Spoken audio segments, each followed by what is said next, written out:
Assalamualaikum warahmatullahi wabarakatuh. Di sini perkenalkan saya Nathanael Riko Setiawan dengan NIM 211201231230087 dari kelas C metode numerik. Di sini saya akan memaparkan tugas penerapan metode numerik yang kedua yang berjudul Edge Detection menggunakan operator Sobel. Untuk deskripsi masalahnya, dalam bidang computer vision dan pengolahan citra, komputer memproses sebuah gambar sebagai sekumpulan matriks angka tanpa memahami bentuk objek di dalamnya. Salah satu analisis citra adalah segmentasi, yaitu memisahkan objek utama dari latar belakang. Masalah utamanya adalah bagaimana cara mendeteksi batas-batas objek tersebut secara otomatis. Secara matematis, batas objek ditandai dengan perubahan intensitas warna yang drastis dalam jarak yang sangat singkat. Oleh karena itu, diperlukan metode numerik yang mampu menghitung laju perubahan atau gradien dari data diskrit citra untuk mengidentifikasi lokasi-lokasi yang merupakan tepi objek. Untuk penerapan ini bertujuan untuk membuat program sederhana menggunakan bahasa Python yang mampu mendeteksi tepi pada citra digital menggunakan operator Sobel. Tujuan spesifik dari tugas ini adalah mengimplementasikan metode turunan numerik secara manual tanpa bergantung penuh pada library, serta sebagai tambahan yaitu membandingkan hasil deteksi tepi implementasi manual dengan library OpenCV untuk memvalidasi kebenaran algoritma numerik yang akan digunakan. Untuk konsepnya, edge detection pada dasarnya adalah aplikasi dari kalkulus, yaitu mencari turunan pertama atau gradien. Jika kita menganggap citra sebagai fungsi, maka tepi adalah lokasi di mana nilai turunan fungsi tersebut mencapai maksimum lokal. Namun karena citra digital bersifat diskrit, kita tidak dapat menggunakan limit mendekati nol. Sebagai fungsinya, digunakan pendekatan beda hingga atau finite difference, khususnya teknik beda pusat atau central difference. Pendekatan ini memperkirakan turunan di suatu titik dengan menggunakan selisih nilai antara titik tetangga kanan dan titik tetangga kiri atau right neighbor dan left neighbor. Kemudian lanjut ke algoritma dan persamaan. Untuk algoritma yang digunakan ini adalah operator Sobel, yaitu operator ini menerapkan konsep beda pusat ke dalam bentuk operasi konvolusi matriks. Operator ini menggunakan dua buah kernel matriks 3x3 di GX dan GY untuk menghitung turunan parsial terhadap sumbu horizontal X, yaitu GX ini, dan menghitung turunan vertikal di GY. Jadi untuk kernel GX ini, dia fungsinya itu untuk mendeteksi tepi vertikal. Karena vertikal maka dia matriksnya berurutan ke bawah seperti ini. Dan untuk kernel GY di sini untuk mendeteksi tepi horizontal. Dia menyamping matriksnya. Kemudian setelah mendapat nilai perubahan di arah GX dan arah GY, total tepinya dihitung menggunakan rumus Pythagoras yang ada di sini. G sama dengan GX kuadrat ditambah GY kuadrat. Kemudian di sini kita lanjut ke implementasi program.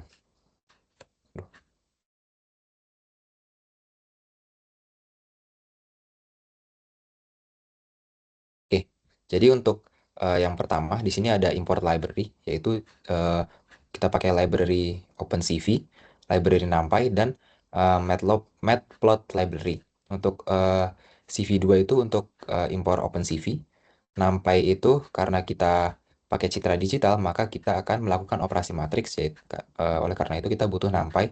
Kemudian untuk Matplot library PyPlot itu untuk memvisualisasikan hasil akhirnya. Untuk di fungsi awal di sini untuk mendeteksi perubahan arah horizontal di GX dan perubahan arah vertikal di GY. Di sini adalah representasi dari turunan numeriknya. Kenapa ada angka 2 di tengahnya ini seperti ini? Ini adalah untuk smoothing atau penghalusan dari operator Sobelnya itu sendiri, yaitu dia akan memberikan bobot lebih pada pixel yang berada tepat di garis yang sama untuk mengurangi efek noise. Untuk GX-nya ini, dia akan merespon ketika ada garis vertikal, dan GY akan merespon ketika ada garis horizontal. Kemudian kita lanjut di sini.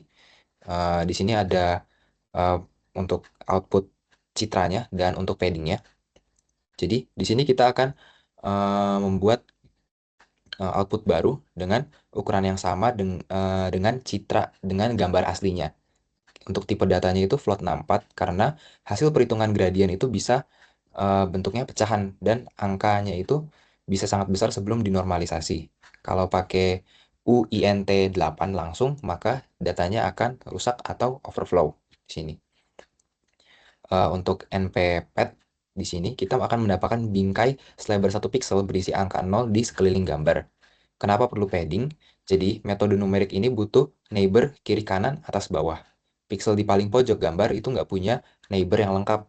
Nah, tanpa padding ini program itu bisa error atau overflow, atau dia akan melewati bagian pinggir dari gambarnya. Kemudian di iterasi dan konvolusinya ini untuk algoritma utamanya, for loopnya ini kita menelusuri setiap pixel satu persatu dari baris dan kolom. Untuk region, kita akan mengambil potongan gambar yang berukuran 3x3 di sekitar pixel yang sedang diproses. Kemudian untuk GX, kernel, dan GY ini adalah operasi elemen wise. Jadi di sini untuk menghitung gradien X dan gradien Y di di GX dan GY-nya. Untuk np.sum itu untuk menjumlahkan semua hasil perkalian tadi. Kemudian di bagian ini kita akan menggabungkan perkalian dan penjumlahan ini yang bernama konvolusi. Kemudian di bagian bawahnya ini untuk menghitung magnitude, atau kalau di sini itu namanya kekuatan tepi. Jadi kita punya gradien GX dan GY. Jadi untuk tahu kekuatan total tepinya, kita akan pakai rumus Pythagoras di sini, seperti yang tadi dijelaskan di dokumen, yaitu G sama dengan akar GX kuadrat ditambah GY kuadrat. Kemudian di sini kita akan normalisasi hasil rentangnya. Jadi nilai hasil akar tadi itu bisa ratusan atau ribuan. Jadi maka format gambar standar itu hanya mengerti 0 sampai 255. Oleh karena itu kita pakai UINT 8. Oke, kemudian kita masuk ke main execution-nya, yaitu di bagian sini. Ini fungsinya untuk kenapa dia 0? Karena kita akan meload gambar tersebut menjadi grayscale atau warna abu-abu. Karena deteksi edge detection Sobel itu dia akan bekerja pada gambar yang hitam putih, bukan yang RGB. Kemudian di sini kita akan menjalankan edge yang manual dan edge yang menggunakan edge detection yang manual dan edge detection yang Sobel. Untuk melihat hasilnya, kita tinggal run saja foldernya. Oh ya, untuk gambarnya itu seperti ini. Di sini saya mengambil gambar sebuah mesin yang nantinya akan diterapkan edge detection. Oke, untuk hasilnya adalah sebagai berikut. Ini untuk gambar aslinya yang sudah di-convert ke hitam putih. Ini hasil dari perhitungan manual pakai metode numerik. Dan ini untuk sebagai pembandingnya, dia pakai library OpenCV. Oke, kemudian lanjut ke PDF. Nah, jadi ini berdasarkan hasil output yang tadi itu menunjukkan bahwa algoritma numerik itu berhasil mendeteksi edge dengan jelas. Jadi garis-garis putih ini mewakili area tepi, sedangkan area hitamnya ini sebagai backgroundnya. Jadi hasil manual itu sangat identik dengan hasil function bawaan dari OpenCV. Ini membuktikan bahwa metode numerik beda hingga atau finite difference yang diimplementasikan itu valid secara matematis. Untuk referensinya, di sini saya mengambil dari GitHub dan dari dokumentasi OpenCV. Untuk GitHubnya itu sebagai berikut. Sini saya mengambil dari GitHub ini. Oke, mungkin sekian dari presentasi saya. Atas perhatiannya, saya ucapkan terima kasih.